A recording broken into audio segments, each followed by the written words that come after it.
want. But is democracy still possible if it's turned into a talent contest? That's what I'm trying to figure out, because you know, I didn't, in my remarks, I didn't get into what I see as the first reality TV campaign and the first reality TV candidate. You know, Barack Obama is a very dignified, very controlled person. You know, he talks slowly, thoughtfully, measures his words. When I do the same, I'm inauthentic. And part of that is being a woman, because there is no overall image of what a woman president, commander-in-chief, head of state, head of government in our country looks like, since we haven't had one.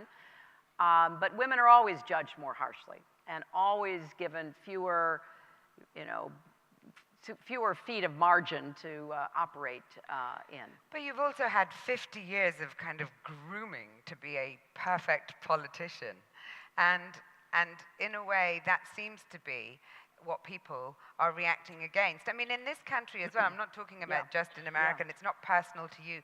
And sometimes one wonders whether, you know, playing the woman card during that election, even though it's very hard not to, being one, was necessarily the best thing to do, because you were the most qualified candidate. It didn't matter whether you were, you know. No, I mean, it really is, you're damned if you do and damned if you don't.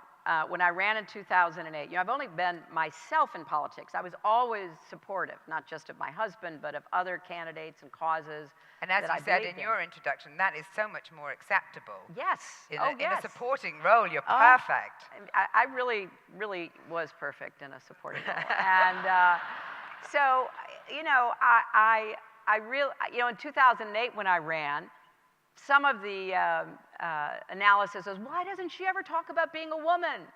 Well, I thought it was self-evident, and you know, I talked a lot about my experience, some of which was highly informed by having been a woman. So when I ran this time, I was much more explicit about it and talking about, you know, what it meant to have a woman in the presidency, and I was very upfront about that.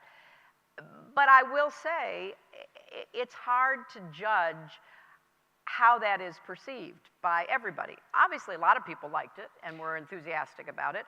Some people quite concerned, because we have research which shows that in the Republican Party in particular, a very significant percentage of both male and female voters don't particularly want a woman president.